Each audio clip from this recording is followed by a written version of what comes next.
Pizza বানানোর জন্য বেশি কোনো ইনগ্রেডিয়েন্টের প্রয়োজন হয় না। আপনার হাতের কাছে যা আছে তা দিয়ে আপনি বানাতে পারেন, যেমন টমেটো, কাঁচামরিচ, পেঁয়াজ, ধনিয়া পাতা, চিজ, এমনকি গরুর গোশত আর ডিম। আপনারা ডো বানাবেন, তা বানাতে কিন্তু বেশি ঝামেলা নেই। আপনি পরোটা যেরকম বানান সেম ওরকমভাবে ডোটা বানাবেন, শুধুমাত্র ওর মধ্যে আপনি ইস্ট দিয়ে দিবেন। আর আমিও ঠিক ওরকমভাবে বানিয়েছি এবং বেলে নিয়েছি। এর মধ্যে কাঁটা চামচ দিয়ে ছিদ্র করে নিয়েছি যাতে এর মধ্যে ভালোভাবে মশলা ঢুকে এবং ফুলে ফেপে ওঠে।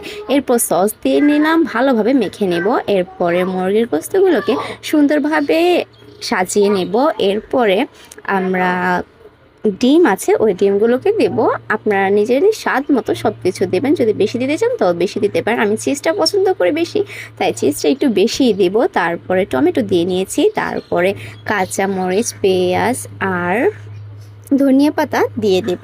এরপরে কিন্তু আমি আবার চিজ দিতে কখনোই ভুলবো না, কারণ চিজটা আমার যেহেতু অনেক ভালো লাগে।